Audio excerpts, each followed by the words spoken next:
Hello and welcome to Noggin Comics. Today we have Marvin Wynn, the writer of The Edge. Uh, Marvin, so I'm going to ask, where can people find you right off the gate on Sure. social media? So, generally, you can find me at comics.com and comicsburg.com right now on Kickstarter. So you can get all the socials from either one of those websites. So I'm on Instagram, on Facebook, on Blue Sky, on Substack. Awesome. We will have his information in the description as well when this is done finishing. Go in and change that in the YouTube stuff so people can find you. We like to start every interview off as an icebreaker, something to get, they'll get loosened up a little bit. So tomorrow is the premiere of X-Men 97. Have you caught up on that?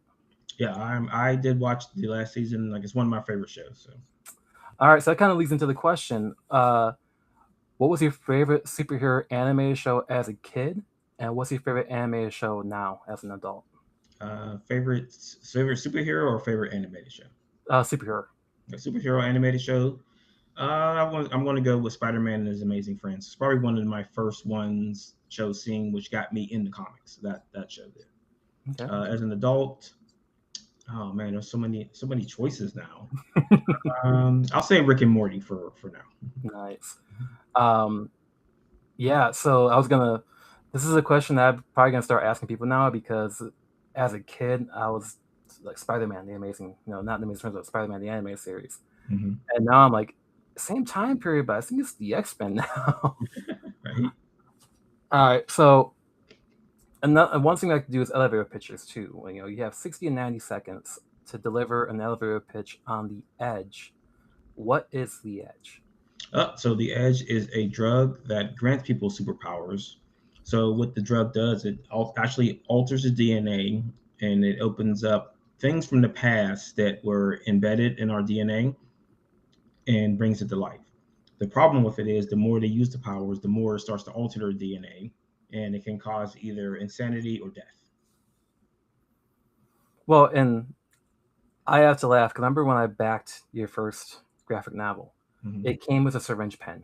Yeah, And I just came across that on my desk yesterday. Yeah. got one right here. Explaining that to the fiance is like, hey, what is this on your desk? Right. So I uh, mean, it's an interesting thing with a lot of this stuff in that I want to have something kind of unique in every Kickstarter, and like the first one was the syringe pen. The second one I did like a bottle of pills that was the Edge. It had all the prescription information on it. This time we did hot sauce. We did coffee. We did coffee again. Coffee came back around. Coffee was in the first one, wasn't in the second one, but now it's in the third one. and who's doing coffee again? Isn't that a maker, coffee maker that does them? Yeah, yeah. Comics on Coffee. Constant Yeah, Coffee. I out of, remember. out of Florida. Yeah. Yeah, I've seen them a lot on YouTube before. But I was just drawing a blank in the name. All right. Well, I want to move into the inspiration. What inspired you to write The Edge?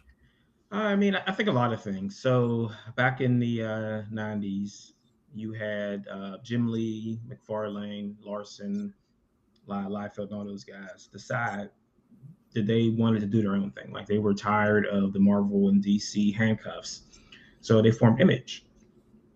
And before that time, like you really, I don't want to say didn't know, but it wasn't like this big thing that there was things out there besides Marvel and DC because all I was reading in was like Captain America, Wolverine, X Men, Avengers, and things like that. So to see these guys take their ball and say go somewhere else and want to play in their own yard was inspiring.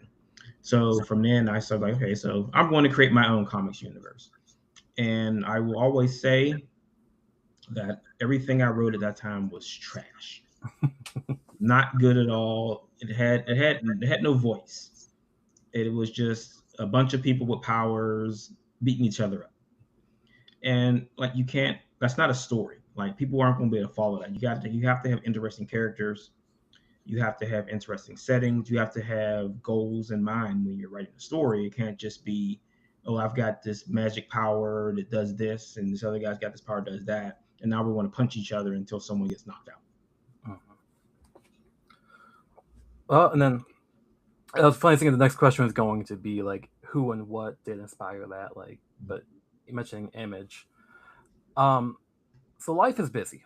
Uh, I'm sure we have jobs upon doing this as well. Yeah. How do you find time to be creative? Oh, I think that that's one of the things that always comes up, and I think you have to be able to juggle time really well. But you have to be able to give yourself a break too. So you've got to be able to say, okay, this is work time, this is entertainment time, this is rest time. But as an independent creator, you're not just creating the product, you have to sell the product.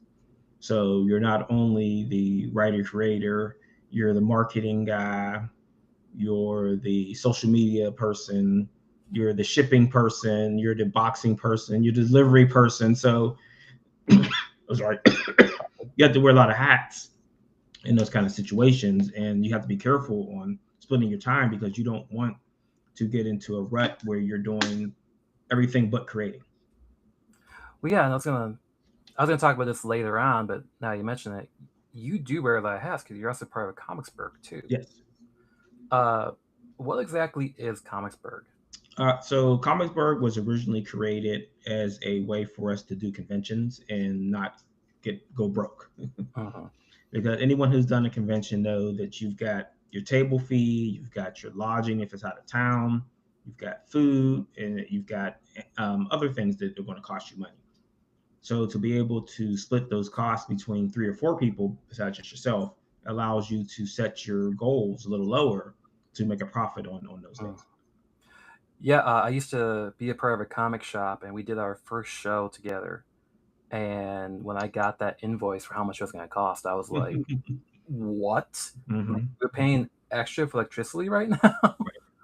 And like they, because seriously, you have to pay extra for to get the computer use and Wi-Fi stuff like that. And Hmm. I think a lot of people don't realize how expensive it is to be a vendor at a Right. show. I actually did a video on the hidden cost of comic conventions, and it's not like I said, it's electricity. Sometimes the venue doesn't have Wi-Fi, or the Wi-Fi is terrible. Hmm. Like you have to sometimes, if you want to have a backdrop, you have to pay for that space if it's up over your booth space. And then if you have really close neighbors, now you've lost a lot of space in the back where you want to put like your books, or if you have extra chairs or extra tables and like that. So like there's a lot that goes into it, and like con survival is something that's very important. And like I said, I did a video on that about like everything that people forget when you come to a convention. Like, do you bring a paper or a pen? Do you bring aspirin or Tylenol or something in case you have a headache? Do you have hand sanitizer? Like, there's a bunch of things that go into this that people miss. And like, I want to write it all down and have like a con survival guide. One thing I've told a lot of people too is make sure you have more than just one person if you can, Yes. because like you're gonna have to get up and move around. Hmm. You can't sit. I mean, some shows are 4 days, and trying to sit at a table for 4 days, you can't do that. Right. Um, we recently had a show in Kansas City, and you talking about space. Well, we had a huge clothing vendor right behind Mhm. us, so basically our space just shrunk down to the point where we had 4 people, and that's all we can get back. There was 4 people. Mhm. Well, I think a lot of the people who run the shows need to be more aware of what the booths are going to look like before they place people places, because I was at Heroes Con and my table was in the inside row, and I was kind of blocked by people in front of me. So unless you came down that row swiftly and look, you wouldn't see me.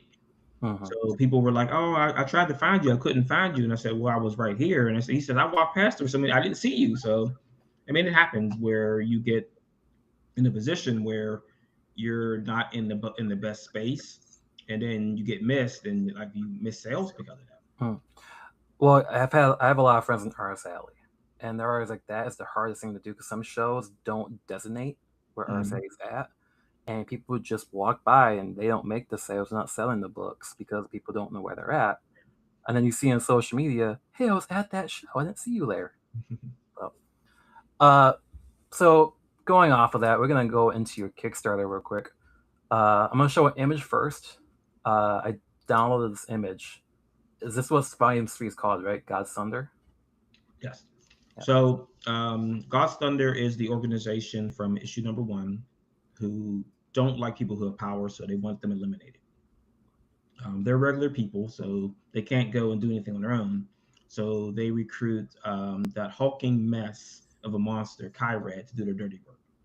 And that's the But guy that looks like. Kyrad has his own agenda that he's trying to figure out. That's where the hammer and the blade inside of the hammer comes Who he kind of has an appearance of like Thor from the background too, in. right? Yeah.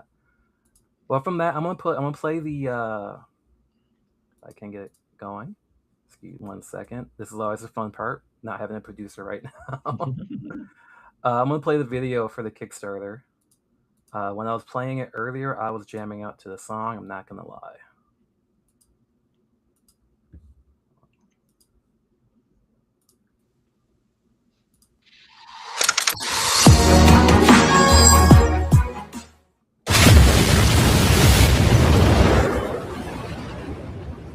They don't know what it is, can explain it. All they know is that it's coming for you. They don't know what it is, can contain it. All they know is that it's coming for you. They don't know if it's real. Top secret classified. But when it comes for you, you better run and hide. They don't know what it is, can't explain it. All they know is that it's coming for you. They don't know what it is, can't contain it. All they know is that it's coming for you. Blame, mystic, interim, randa, him, ship, tendra. Blame, mystic, interim, randa, him, ship, tendra.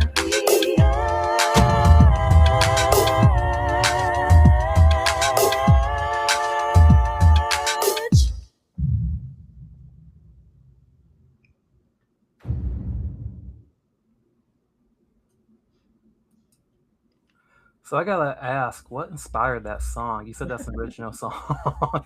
So it's really good to have talented people in the family because that's my cousin. Okay. So I just said, "Hey, can you do a song for the Edge?" And she did that. So I didn't give her any it's so interesting to be able to ask someone, "Hey, go do this," and they just do it on their own, and you like have no input, and she just like shows up, gives me the song, and says, "Is this okay? It's okay. It's good. We're great." So yeah, shout out to Shar on that one. it I gotta be honest, it kind of gave me like James Bond's theme song vibes to Hmm. it almost. Also kind of like old. If you watch anime, some of the Yeah. songs in anime have that vibe to it. Um, so this is how many Kickstarters have you ran in the past so far? So this is my third comic book one, and I did the action figure one that did not fun, but we're going to run that back again later this year. And have you, so being the third one, have you learned anything new while doing these? I mean, I think what I learned from these is to do a lot of upfront promotion on it. Make sure that before you launch, you're talking about it. After you launch, you're talking about it like we're doing Mhm. now, and just make sure that in people. It's like a bug in someone's ear, and you want to continuously let them know, hey, this thing has happened. Hey, this thing over and over and over again until they get sick of it. Until you force them to back it. Right, right. And I told people up front that I was going to be annoying as long as this thing was active. Like after it's over, I'll leave you alone for a little bit until we do the next one. Then I'll bug you again. Mhm. I've talked to a lot of people at conventions that do Kickstarters, and they even said like you have to promote the hell out of this. Hmm. Almost if you have a project going 30 days, every day you gotta be doing something because at the beginning you're gonna see a big push at the beginning Right, and at the end, but it's that middle part you're not gonna see a lot of action in. right. And I think I hit that wall a couple days ago. But I did it, and I probably shouldn't have. I did it for 40 days, I think, 40 or 45 days, and now it's dragging. And now I'm getting kind of annoyed with it Well, because yeah, I'm because like, how much you're more promotion can I do for this thing right now? because you're at 32 days now, right? Yeah, You got 32 days left. I think 31 days to go now. 31. Uh, I did these questions yesterday. I should have known that. Uh, and you've already hit 2 stretch goals, and the stretch goal that you hit is actually a crossover comic, right? Yes. Can you go into a little detail about that comic book? Sure. So back right after the whole image thing, I kind of wrote that garbage, and I didn't like it. And so, like, I kind of went into like a shell with it. I took some writing courses, I took some business courses, and then I came back to it and I rewrote the whole entire thing. Right after then writing it, I met the artist Mark, and we published first through Ronin Studios. And I had already known him, Alfred Page. Yep. So our books are very similar. So he writes a book called Chess, and they are a government focused military team. And we, since then, back then, and it's been more than 20 years, we were talking about crossing over. And we went our separate ways after leaving Ronin. And it didn't really work out until recently when like Page One Comics is a subsidiary of Comicsburg. So we finally got it finished, and this is going to be, it's called Chess Edge Phantoms. So it's finally getting done, finally happening. Over 20 years in the making, crossover. Well, and then, now I gotta ask. This wasn't in the questions. How long have you been writing comics for? You've been saying this is 20 years in the making. Yep. So we actually finished rewriting the books back in 2007 ish, and I didn't meet Mark until 2009, I believe, that I met Mark. Yeah, that's crazy. We're going on 20 years if you think Yeah, about it that yeah. way. I mean, I don't mean to make you feel, but I was graduating in 2010. And I'm gonna bounce around a little bit because here we are. You've been in the comic industry for over 20 years, and Mhm. then I didn't start reading comics until I was 18. So Okay. I'm going on almost 20 years myself reading comic books.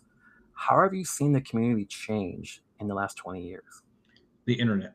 The internet has made comic book creation a lot easier than it was before then, because now you kind of open the entire world to be able to do these kind of things, and it makes it so much easier to find collaborators too in other countries.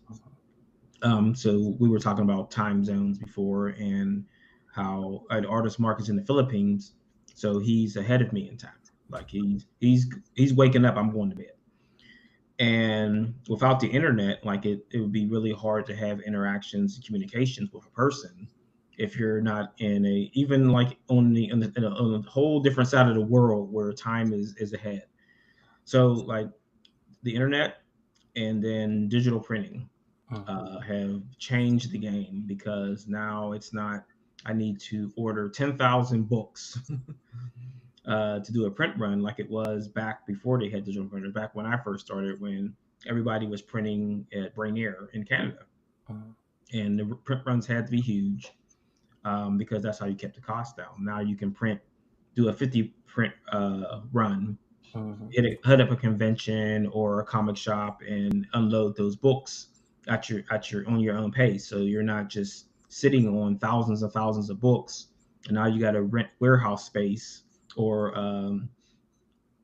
to store those books because there's nowhere in your house to keep them. Funny thing that I mentioned earlier that we were part of a comic shop before. For right now, I kind of help out with a publishing in Minnesota too, a publisher in Minnesota as well, and we don't do big print runs. We just do enough to what's needed, and then we go to a second printing and a third printing if needed.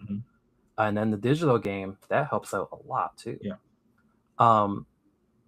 I've noticed one thing is like getting more people involved too. That's kind of helped out a lot with staying on that. Gatekeeping is still there, but like Noggin, we're 3 females and 2 guys, and we want to branch out and bring in more people that way. And I feel like the internet and the community, since I started collecting when I was 18, and I've seen a lot more female and different personalities in comic books too. Right. I mean, you see that when you go to conventions, you see people from all different walks of life, and before, and I think a lot of that had to do with the movies. Like, before the movies, comic books were kind of looked down upon. Now I heard like they're a mainstream thing now. Everyone wants to read comics or manga or whatever. Like, as long as you're reading something, Mm-hmm. just enjoy it, because it's a fun time right now to be a comic creator. I'll admit, I used to hate manga growing up, and now I love it. Like, it's so easily accessible too, and I just hope Mhm. that the big two eventually catch on to that. Like, Yeah. put all the stories in one book.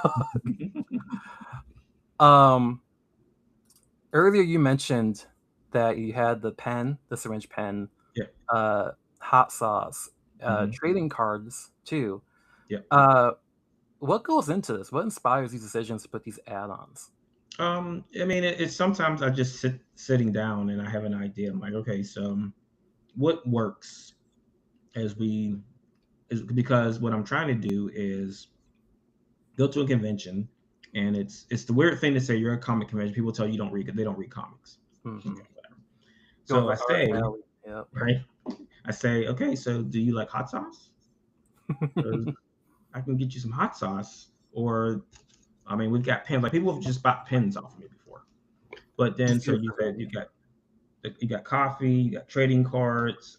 We work with a friend of mine, Eli. He does card game, so a battle card game. So the Edge is part of the Scattered Nexus card game. So I mean, just you're trying to capture someone's imagination with something that you have, so that you can send them home with something. And then you've got your branding all over the thing. So you've got the Comicsburg branding, the Edge branding all over this thing. So they're not going to forget, oh, where does hot sauce come from? What is it? Oh, the Edge. I remember that. So you're trying to expand, not away from the comics, but you want to say hot sauce bring you back to the comics. Mm. And then we've got like a root. We work with a company called Barmery that makes Comicsburg root beer. Take the root beer, bring you back to the comics. So it's all about creating like ecosystems around the comics. Funny thing is, before hopping on, I was doing some research. I mentioned to you earlier that I've only read volume one so far. That I need to pick Mm-hmm. up volume two and three. So I checked out Comicsburg, and I seen the root beer, Yeah. and I'm like, well, that still would be good if it traveled from Pittsburgh to Minnesota. So, It's a thing, because I was going to add it to the Kickstarter, and I still might, but I just don't know. I mean, I don't want someone to get that in a box in the mail. They open it and it splashes all in their face or something. gets shaken up too It's much. yeah, right. That's Just not wait a few days. right. That's not a good look to do that. But I want to figure out a way eventually to have the soda part of it, because this is not going to be the only one we do. We are going to work with Barmy, and they can do whatever we need. So as long as they can get flavoring, we can do any kind of soda. So I was like, okay, so Comicsburg is yellow and black. What if we do a banana flavored soda? Would anyone drink that? I'll give it a shot. I mean, I was also looking at some of the add-ons you have, and I have to admit that the prices are fairly cheap for these add-ons. Like the spiced rum's only $10. Mhm. The t-shirts are 12. Uh, I gotta ask though, the Bad Fade t-shirt, is that a parody of a rock band? Yeah. So there are version of Colt Slither from GI Joe. Gotcha. I'm So looking when I saw that, I'm like, I recognize it. so I actually just got done writing lyrics for a song that I'm going to have recorded for Bad Fat. So the name of the song is I'm trying to get my life together. So there actually is in issue number 11. There's a concert that the characters go to, and Bad Fat is playing in the concert. Gotcha. Uh, if I showed that to my dad, he's like, I think I knew that band when I was a young kid. Yeah, and then I'm going through the rest of the Kickstarter add-ons. Mhm. You got stickers. You mentioned before that you tried getting a fake toy figure back to two, right? For the Edge, What was it? an action figure. You tried getting an action Yeah, figure made. yeah. So I did a Kickstarter for the action figure last year. We were a little over 3,000 short on the Kickstarter. I'm gonna do it again after this one, and it's going to fun this time. So it's 1/18 scale. So GI Joe's 80s, 90s, whatever scale action figure. So the first character is Blaine, the gun, the guy who carries the gun, and we actually do also work with Wham Stam. So we do Wambles. So it's a magnet that has a stand that goes on where you can put comics and cards and things in. So action figures is coming soon. I mean that's been a labor of man, why did I do this kind of thing? And I work with Loose Collector, and I've known those guys for a long time. They've done they did Youngblood. They're doing Youngblood right now for Rob LaFell. They've done Lady Death. They've done Vampirella. They've done Terran from Heavy Metal, the Heavy Metal movie. So they're becoming one of the top indie action figure companies. And I worked with them when they were just doing custom. So they would kit bash figures. And now they're doing full fledged figures. So when they started doing their own, like, okay, reach out to these guys. I want to action figure them. So you know that most of your action figure companies are moving into the taller 6-inch scale. I wanted to go to that 1/18 scale because that's what I grew up with. That's what I like when I grew up. So that's where I'm going to start at. But if all this thing is successful and it becomes a thing, then we will entertain doing the larger scale figures. So, was toys the gateway into comics, or was comics first? I would say like cartoons, really. Cartoons, comics, toys. Pretty much in that order because it was GI Joe that got me into comics, and then the comics into the toys for GI Joe. Could you remember, or you might not remember, when you saw GI Joe, they would have a commercial. Oh, GI Joe comics, get it at your local newsstand. When newsstands were a thing back then, back in the 80s, where you could go on the street and buy a comic, or you can go into a local so we had a store, it was called Woolworths or McCrory's, and they had a spinner rack with comics on it. So it was during those times, and I like my first comic was GI Joe #1. Not to de-age myself or sound, I'm not a huge GI Joe fan. I wasn't until the recent comics, the Amalgamverse came out. Not Amalgam, Energonverse. Yes. But as a kid, it was Sergeant Slaughter. It was my only connection to GI Joe. I was a huge wrestling fan, and my grandfather was like, "That's my favorite wrestler right there, Sergeant Slaughter." And then, I think one of the funny things about that is that they had a whole entire celebrity section of GI Joe. So you had William Refrigerator Perry, you had Sergeant Slaughter. They actually had plans to bring Sylvester Stallone as Rocky into GI Joe, and there was a bunch of other characters they had planned on bringing in as like the celebrity characters into the universe. Wouldn't it have made more sense to have Rambo than Rocky? That's what I thought, but Cobra had a boxer character, so he was going to be the villain. I mean, the hero against their boxer guy. That does kind of make sense. And now I'm just picturing Stallone in a GI Joe film. Right. Like, why did that happen? And his weapon was a stick with boxing gloves on the end. It was like a Spectre Gadget kind of style. Yeah, he's just like whopping people upside the head with it. Well, actually, now, I mean, we're flying through these questions right now, so I'm going to throw some random questions in. Okay. We're talking Stallone. What is your favorite Stallone film? I would say probably First Blood. First Blood. I always find it's kind of funny is that when you go from First Blood to First Blood, Rambo Part 2. So in First Blood, he killed one person by accident. In the next movie, he's killing hundreds of people. It's like these guys don't even have faces, names, or anything. They just get blown away in this movie. I'm like, okay, that's a big upswing from one person by accident and then just kill everybody you see. Well, I mean, First Blood is more about his struggles with Vietnam. Yeah. And then I have a film major, so I spent a lot of time watching Stallone films. I used to love Stallone. Yeah. recently some of the stuff has not been good recently. But First Blood, that movie's phenomenal. And then going back when Rambo came out, Yeah. that was just a bloodbath of a movie. There was no Right. storyline. The whole entire story is, hey, Rambo, go to Vietnam, but don't save anybody.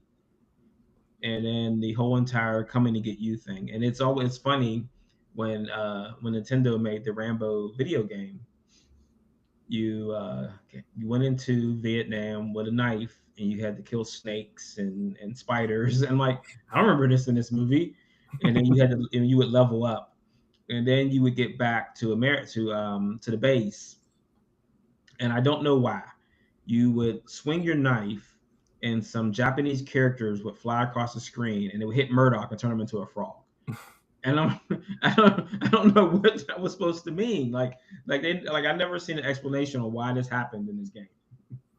I don't know if you ever saw. I think it was probably a decade ago. They made a Rambo video game that was an old school on the rails type of shooting Yeah, game. yeah, rail shooter, yeah. Oh, it was so bad. And like just recently that a RoboCop game came out. I'm like, you could have done this for Rambo and been a totally great game. As you can, I'm also a gamer. I feel like that kind of goes hand in hand with video games too. Yeah.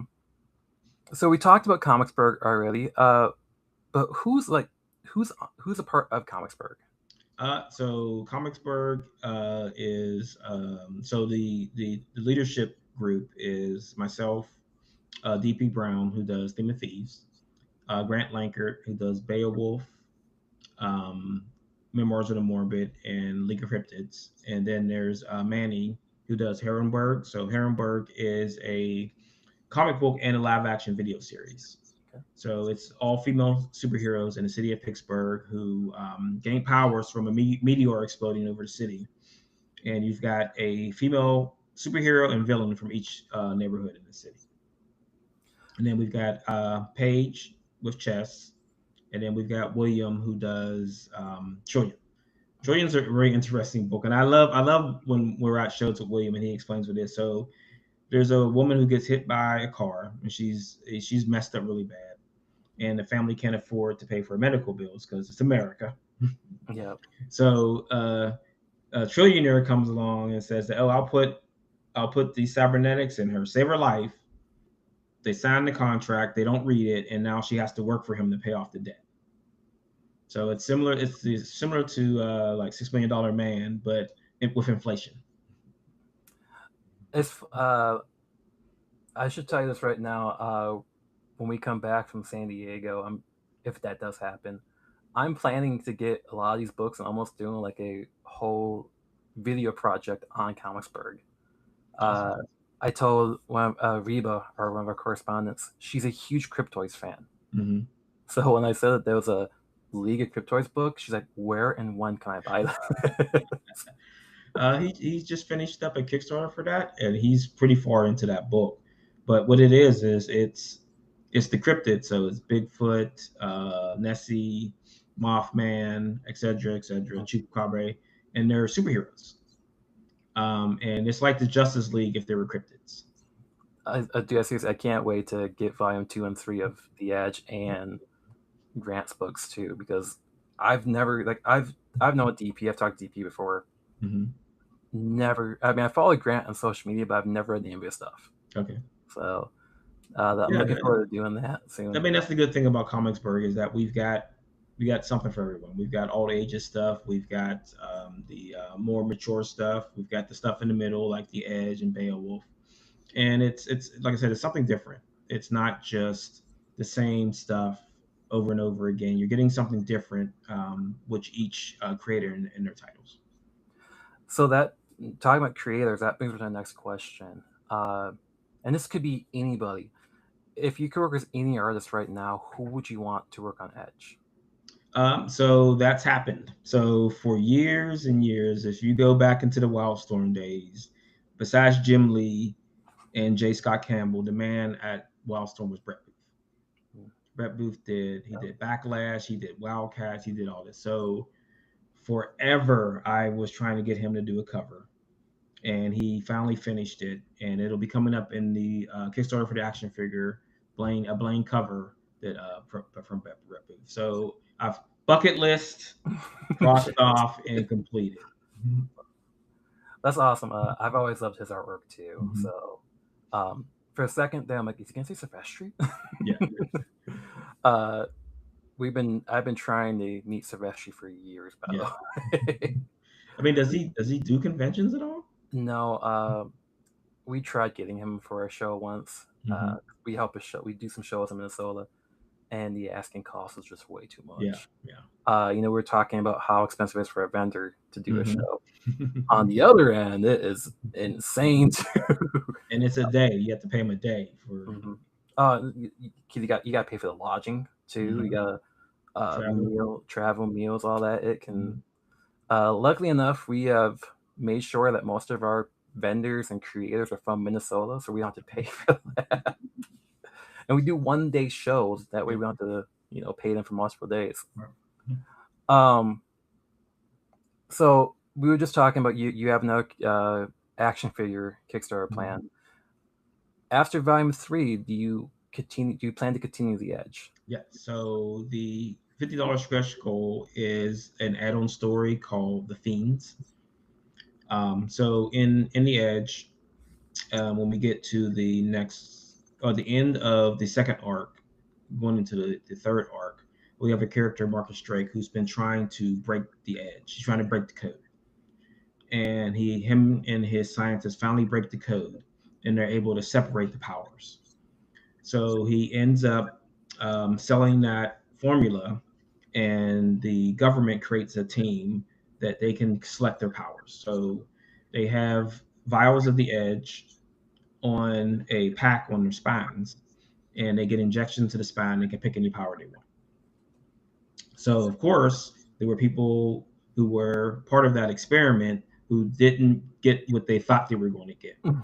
So these are the fiends. So they are addicted to the drug, and they have to do someone's dirty work to keep getting what they need to keep themselves alive.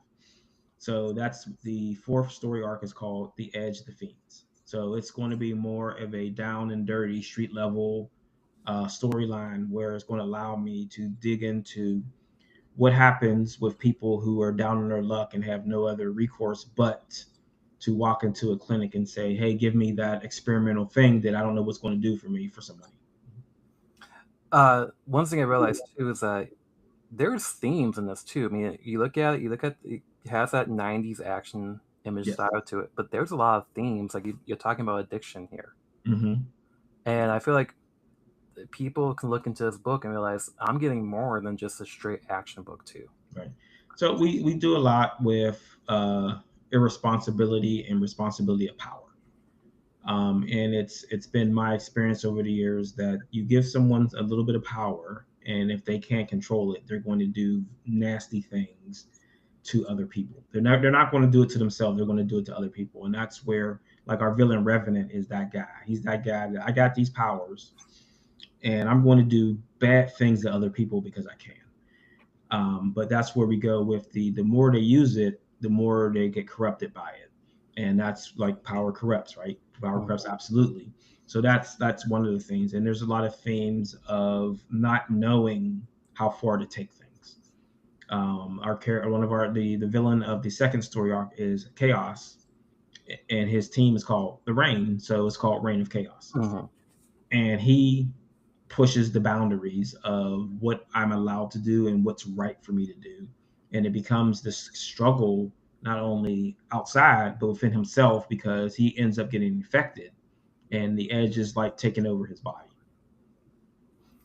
So, and then the Edge is the Edge the only thing you've been working on, or do you have any other projects that you've been working on? So, I mean, whenever I answer that question, I say that what ends up happening is I have an idea for another story, and it's happened multiple times already.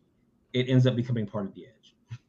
Like I was like, okay, we're going to do this medieval story about Excalibur. Wait a minute, that fits into the Edge. I have a guy with swords. But there's one story that's on the outside that I'm not going to make part of the Edge, and I'm getting ready to start working on it. Like I've been sitting on this story for 10 years because I didn't want it to become part of the Edge. And now that I'm so far ahead into the Edge, I can actually write a story that won't fit itself into it. So yeah, something's coming. I can't talk about it Not yet. because I don't want anyone to steal the idea, because it's a really good idea. And every time I have an idea for a story and I talk about it, someone ends up making a movie about it. Well, hopefully it's good so we can have a good movie. Because that's the next question was going to be, if the Edge was ever adapted, how would you like to be adapted? Live action, animated, or a video game? So I mean, I would like to do animated, but I also like to do a video game. I've been sitting on an idea for the video. So there was a game, Superfuse was what it was called, and it came out on Steam I'm gonna say last year, either 2024 or 2025.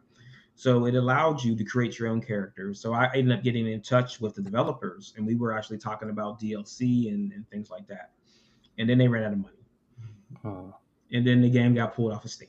and then the whole thing just disappeared. So I've been trying to wait out their contract to see if I can get to the tools and the engine, or do I go out there and say, okay, I got an idea.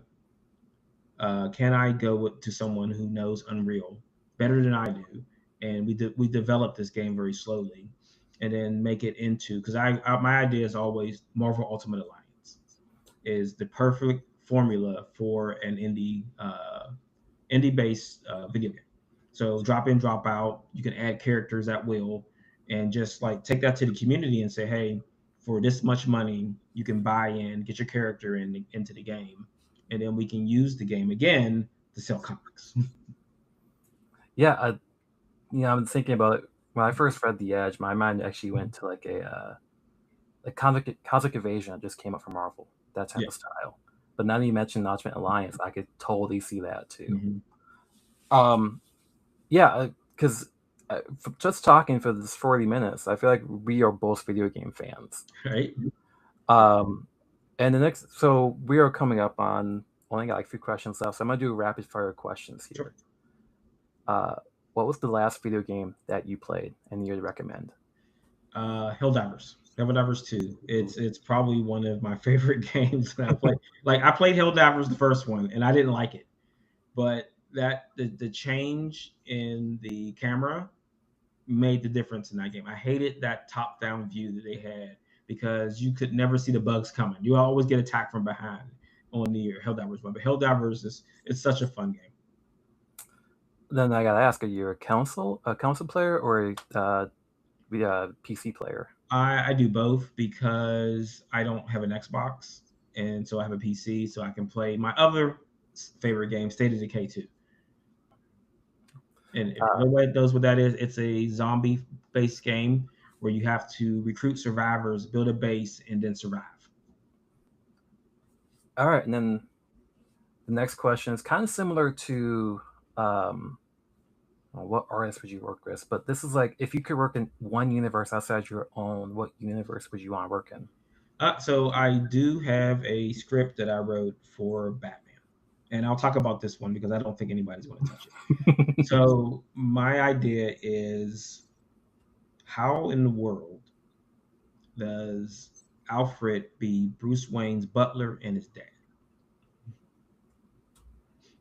Okay, now that's interesting though. Like, how do you, as someone that you work for that boy, tell him to go to bed or to eat your vegetables? Are you talking about like as Bruce as a young kid? Yes. Okay. Like, I'm just picturing Bruce, right. Alfred telling him, "No, hey, go to bed. You're 30." Right. So in my mind, Alfred doesn't raise Bruce Wayne; he raised Batman. Well, then I'm going to ask this because I feel like I asked Brandon this. Have you seen an increase in interest in your book recently because of Absolute Batman? I read something recently where there's been a lot of interest because of the Absolute titles. Have you seen that? So it's shining a new light. So I can't say whether because no one says that to me. It says, "Oh, I was interested in Absolute Batman, so I bought the Edge." But I think it's bringing a lot more people in the comic shops, which it kind of works and it kind of doesn't work, since we don't have distribution anymore because Diamond doesn't exist anymore. Let's not talk about Diamond. Yeah. So we lost our distribution point. So until we have a to comic shop distributor. We have a distributor. We have a deal with IPG for trades. We don't have anything for singles. So I think we're missing out on that train. But I mean, I would say we've had a slight uptick in online sales since like winter, like beginning of January into summer. So I don't know if Absolute Batman has anything to do with that. If they do, thank you. But I can't really tell unless someone mentions that to me. I bring that up too because I read an article about that, and I've seen people talk about it in other interviews. But I've seen it firsthand. I have a cosplay friend who picked up a random issue of Absolute Batman ever since he's been on the hunt to get the rest of the issues. Mm-hmm. He's like, yeah, I want it in trade, but also I kind of want these back issues too. Yeah. And he goes, and I'm not a huge comic book reader, but it's gotten me into reading comics now. Right. And he's probably about 8 years older than I am. Right. So I'm pretty sure that there was and I don't know if it was on purpose. That issue 1 of Absolute Batman was under ordered by the comic shops. I remember at that point in time, I was part of a struggling comic shop, and we were being asked if we can order Absolute Batman. They were like, no, we did not order it. We don't have the capability to get that right now. And you talked about Diamond, and you got Diamond, Lunar, Penguin. It's I've been out of the game since that happened, and I was talking to a comic shop owner. I'm like, dude, respect to you, how you can do all these different publishers at once, not publishers but distributions, all at once. Right. And he goes, that's nothing compared to the card game. Oh yeah. So cards and games is like you got multiple distributors that. But then with the comics, not only do you have to deal with you got Lunar, Penguin, and now Universal. You got a guy like me emailing you saying, "Hey, do you want to go direct?" Yeah, I've talked to a few publishers recently, and they're like, we have to rely on Kickstarter because we got kind of screwed over by Diamond. Right. So is Comicsburg and the Kickstarter the only two places to get your book right now? So there are a few shops, mostly close by. We've got about 20-25 comic shops in the Pittsburgh area. Okay. So mostly there, and a few other shops across the country will go direct with me. But the ordering is it's like once or twice a year maybe, because I get them so much books, and then until they get through the inventory they have, they don't reorder. So there are a few shops here and there where you could walk in there and probably get some of the edge stuff. Okay. Well, then I've always wanted to ask this question to people who do Kickstarters. Excuse me. And I've noticed that there's a retailer pick too. How often do retailers reach out to you by Kickstarter?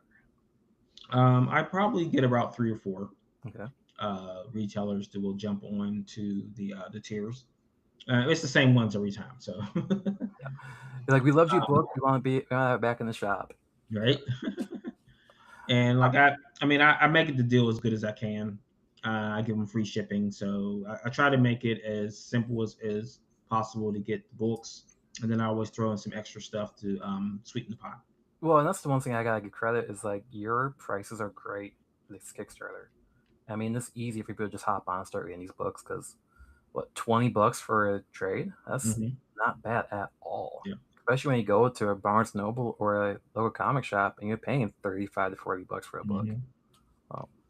Yeah, I try to make it as streamlined as possible. Like I'm not trying to get rich or anything, and I'm not trying to beat anybody. I just want you to get these books in your hands and enjoy them. All right, so I got 2 more rapid questions. These have not been that rapid. While writing, what is your favorite type of character to write or you enjoy the most to write? So over the years, I started gravitating a lot to Revenant because I write him by removing all logic and any sense of humanity, and that not to sound crass or like it gives me a lot of energy to write this character and write him as a jerk. And the bad part about it is people gravitate to that. People like Revenant. I'm like, why do you like this guy? He's a jerk. So instead of like giving him more spotlight, I gave him less. So the more people like him, the more I take him out of the spotlight, because I don't want him to be a Wolverine or Harley Quinn where all of a sudden he has to be on the good guy side because that's the only way you can kind of push him out to make him be around more. He has to be over there with the good guys because they're more in the spotlight than he is. So you're saying that you enjoy writing the villain more, or yeah? Yeah. I feel like that's a common answer because villains are more fun just to play around with. Right. While you were talking about that, first thing that popped in my head was Homelander. How people connected to him, and I'm like, why? Out of all the characters, why Homelander? Right. And then the last rapid question before we do the whole thing about where you can find you at again. What was the last comic book that you read that you recommend to somebody? The last comic book that I read that I recommend anybody. So, and I'm going to cheat on this one. My friend Neto Diaz, who does covers for me every once in a while, was doing X-Men, and I'm really enjoying that run on X-Men. He did Daredevil before that, and it was really good. And his X-Men run is pretty good too. Dude, his art is fantastic. Yeah. We were talking about how I'm a huge X-Men fan, and every time he's one of the best artists on the book right now, in my opinion. And like I have been very critical on X-Men recently, but I've been loving his work. Didn't Stigman was on it too for a little bit? Yes. Yeah, and I know Ryan also. So. First time I met Ryan, he was doing his podcast. I don't remember that. He was doing a live stream at a convention. I dragged my fiance there. She's like, I don't want to go. I'm like, that's Ryan Stigman. All right, so yeah, that was what I had today for questions. We did have some viewers on Facebook, and I don't know why they didn't pop up here, but we had someone say, "What up, Marvin?" But like this is my second time doing Riverside for live streaming, so I still gotta figure that out. But once again, where can people find you on social media? So if you go to theedgecomic.com or comicbird.com, you can get to all the socials from there. Again, I'm on Facebook, on Instagram, Blue Sky, and I'm on Substack. All right, and people are going to see you on TikTok probably too, because I drop a lot of shorts for these interviews too. Oh yeah, I always forget I have a TikTok. Yeah, I'm on TikTok. Yeah. So like I'm gonna tag you in that. People are gonna see these shorts. It's easier. People, I don't know if you realize, you and I both do live streaming, and people pay more attention for the 60 seconds, 90-second video than the hour-long conversations, and it's a pain sometimes to make those. But once again, thank you for watching Noggin Comics, and thank you, Marvin, for joining us. Please back Marvin's Kickstarter, The Edge Volume 3, God's Thunder. That's the name of it, right? Yes, sir. I read the first volume. When was that? 2021? Yeah. So it's been a few years, and I'm gonna get my hands on volume 2 and 3. Awesome. But yeah, do you have any last final words you want to tell the audience? Just back to Kickstarter. I mean, we still 8 people away from that next stretch goal, and a little less than $200 from the other stretch goal. So get in there now, so we get those stretch goals unlocked. So 31 days left. It's going to be a drag, but we're going to get there. At least it's been backed though. Yeah, it's funded. And I'm glad it's funded. Funded in less than 48 hours. That's the first time I've never funded that fast before. I know. There are things I've noticed that recently. The guy I had on before you, Brandon, that was the first time that he had a Kickstarter backed instantly. And he's like, people are hungry for comics right now. Yeah. But thank you once again. Like and comment on the YouTube channel, and follow us on Facebook and YouTube, TikTok, basically anywhere you got social media. Thank you, people.